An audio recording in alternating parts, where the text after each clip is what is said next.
Hello friends, स्वागत है convention advice में। और आज आपके सामने मैं डिस्कस करूंगा एक बहुत ही controversial issue, Ayodhya temple timeline. मेरा एक छोटा सा अटेम्प्ट है यहाँ पे सिर्फ अयोध्या मंदिर मुद्दे को समझाना, एक बहुत ही कट शॉर्ट प्रोसेस में। ठीक है, तो मैं आपको बता दूं कि ये मुद्दा ज़रूर सैकड़ों साल पुराना है। यहाँ तक कहा जाता है कि 500 साल पुराना है। ये मुद्दा शुरू हुआ था सन 1885 में, जब महंत रघुवीर दास ने क्लेम किया था, रिक्वेस्ट किया था फैज़ाबाद डिस्ट्रिक्ट कोर्ट में कि उनको परमिशन दी जाए भगवान राम की पूजा करने के लिए और उसके लिए एक तंबू लगाने के लिए, छोटा सा तंबू लगा के वो भगवान की पूजा कर सके। हालांकि इस एप्लीकेशन को कोर्ट ने सिरे से नकार दिया। ये केस ऐसे ही चलता रहा और मैं बता दूं कि वो दौर था जब भारत में अंग्रेज़ों का राज था।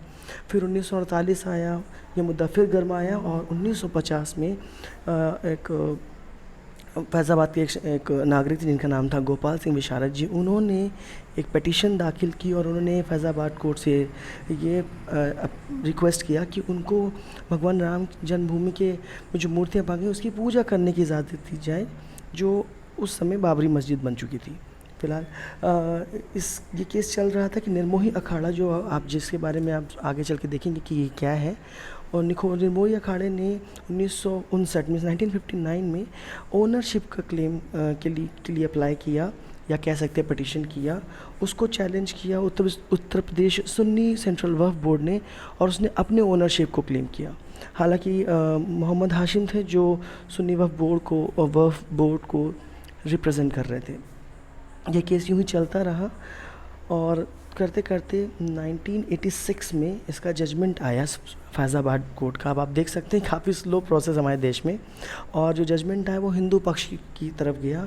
और 1989 में तत्कालीन प्राइम मिनिस्टर जो थे राजीव गांधी जी, उन्होंने वहाँ पे भूमि पूजन शुरू कर दिया, और जो कि अनडिस्प्यूटेड एरिया पे उन्होंने शुरू किया था। और ये यहाँ से एक नया मोड़ आया, क्योंकि जो केसेस थे वो हाई कोर्ट की ओर चले गए, क्योंकि जो पार्टी खुश नहीं थी, मीन्स बाबरी मस्जिद को लेके जो उनके समर्थक थे वो हाई कोर्ट की ओर मूव कर गए।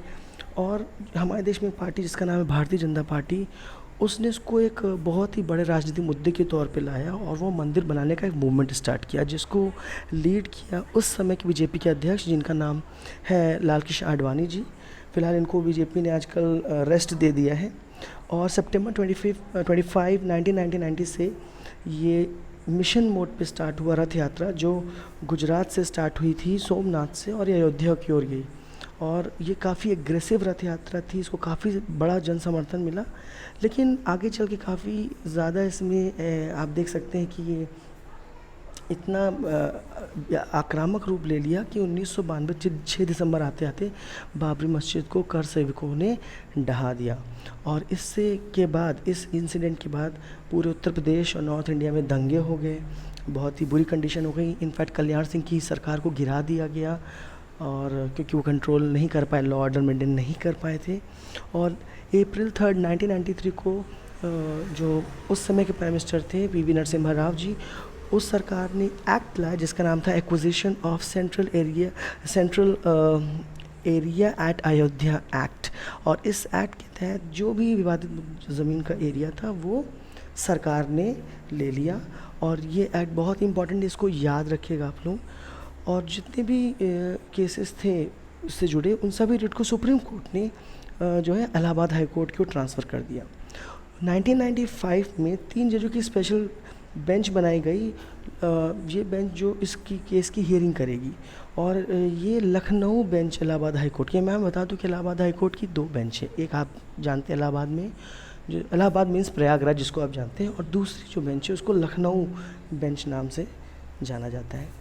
हालांकि ये केस चल ही रहा था, लेकिन इसकी प्रॉपर हियरिंग 2002 से शुरू हुई। अब आप देखिए कि काफ़ी समय ऐसे ही लग गया, और इसका फाइनल वर्डिक्ट आया 30 सितंबर 2010 को। और ये वर्डिक्ट दिया था जो उस समय के सुप्रीम कोर्ट के जज हुआ करते थे, justice S U Khan, justice D Sharma और जस्टिस सुधीर अग्रवाल। ये आप नाम याद रखिए ताकि आप कभी डिस्कशन तो आप ये चीज़ को बता सकें। और जो ऐतिहासिक जजमेंट आया था, वो जजमेंट को मैं दिल से बहुत सैल्यूट करूँगा, अप्रिशिएट करूँगा, क्योंकि इसमें सभी के लिए कुछ ना कुछ था।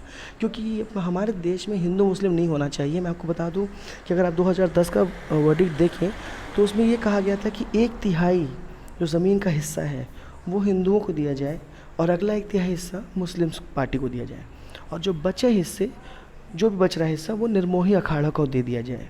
ठीक है, तो ये वर्डिक्ट बहुत बड़ा वर्डिक्ट था, तकरीबन 8,000 पन्ने का था, और 2010 में जब ये वर्डिक्ट आया था तो इसको जनता ने एक्सेप्ट किया था और कोई भी अप्रिय घटना नहीं घटी थी। हालांकि ये केस को तीनों ही पार्टी खुश नहीं थी, उन तीनों ने इसको चैलेंज किया सुप्रीम कोर्ट में, और सुप्रीम कोर्ट ने मई 2011 में स्टे लगा दिया इलाहाबाद हाई कोर्ट के ऑर्डर पे।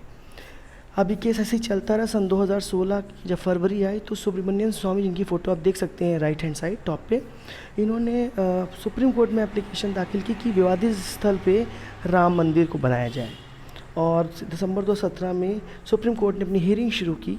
और आप जानते हैं कि हमारे देश में प्रोसीजर शुरू होता है और काफ़ी टाइम लेता है। और फिर जनवरी 2019 में 5 जजों की एक बेंच या कमेटी बैठाई गई, जिसके हेड हुआ करते थे उस समय के chief justice of India Ranjan Gogoi ji. उनके अलावा इसमें जो जज थे, जस्टिस S.A. बोबडे जो present chief justice of India हैं। इसके अलावा अशोक भूषण, D.Y. चंचूड़, अब्दुल नज़ीर। D.Y. चंचूड़ भी एक बहुत ही प्रोमिनेंट नेता, इन्होंने आधार से जुड़ा एक बहुत ही इंपॉर्टेंट जो डेटा इन्फ्रिंजमेंट का और डेटा प्राइवेसी का जो एक्ट आया था, ये कह सकते हैं 2017 में, ये बहुत ही पॉपुलर था कि क्या आधार डेटा चुराता है या राइट टू प्राइवेसी क्या है। इस बहुत ही इम्पॉर्टेंट जजमेंट दिया था। खैर, इस जजमेंट में कोर्ट ने मीडिएशन की बात पहले कही 2019 में, ये फरवरी की बात बता रहा हूँ। मीडिएशन मतलब मध्यस्थता। तो मध्यस्थता के लिए कुछ पॉपुलर जो हिंदू गुरु हैं, स्पिरिचुअल गुरु हैं, जैसे रविशंकर जी, ये गए, लेकिन मध्यस्थता वाला स्टेप ज़्यादा सक्सेसफुल नहीं रहा। और अगस्त 2019 में सुप्रीम कोर्ट ने डिसाइड किया कि अब वो डे टू डे हियरिंग करे, और हियरिंग प्रोसीजर चलता रहा।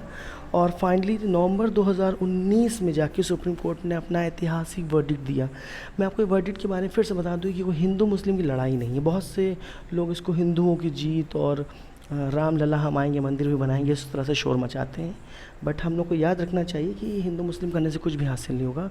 अगर आप जजमेंट को देखें तो जजमेंट में कहा गया कि जो विवादित एरिया है तकरीबन 2.7 एकड़ का, वो विवादित हिस्से पे राम मंदिर बनेगा और वो हिंदुओं को दिया जाएगा। लेकिन जो ज़मीन है वो उसका पोजीशन सरकार के पास रहेगा। ये आप याद करिए 1993 का जो एक्ट मैंने बताया, उसमें भी विवादित हिस्सा सरकार के ही पास था ज़मीन का। इसके अलावा इसमें ऐसा नहीं कि मुस्लिम पार्टी हार गई, तो सुन्नी वक्फ बोर्ड को लगभग डबल 5 एकड़ ज़मीन दी गई अपनी मस्जिद बनाने के लिए, ताकि जो उनकी मस्जिद को डिमोलिश किया गया था 1992 में, उनको नई मस्जिद बनाने की शुरुआत करने का मौका मिले। तो इस अगर हम इस जजमेंट को देखें तो एक बहुत ही बैलेंस्ड जजमेंट है। इसमें हिंदुओं के लिए भी है और मुस्लिमों के लिए भी है, तो ये कानून की जीत है। तो मैं पर्सनली बहुत अप्रिशिएट करता हूँ। और इसके बाद फरवरी 5, 2020 को, मतलब इस साल की शुरुआत में, राम जन्मभूमि तीर्थ क्षेत्र की स्थापना की गई, जिसके तहत ये कहा गया कि जो हमारा जो फैज़ाबाद या अयोध्या नगरी है, इसको टूरिस्ट स्पॉट के तौर पे तैयार किया जाए। इस पर सरकार काफ़ी प्लान कर रही है, विचार कर रही है, तैयारी कर रही है। और अभी हाल में ही 5 अगस्त 2020 को इसका जो भूमि पूजन प्रधानमंत्री मोदी के द्वारा किया गया। तो ये पूरी समरी है छोटी सी, जो मैंने अभी आपको अयोध्या से जुड़ी बताई। अगर आपको पसंद आया हो मेरा वीडियो तो प्लीज़ इसको फॉलो कीजिएगा, मेरे चैनल को लाइक कीजिएगा और इस वीडियो को जितना हो सके शेयर करिएगा। और हाँ, अगर हो सके तो अपने व्यूज़ ज़रूर शेयर करिएगा कमेंट के थ्रू। तो आई होप आपको ये वीडियो पसंद आया होगा। मिलते हैं अगले वीडियो में एडवाइस के। Thank you so much.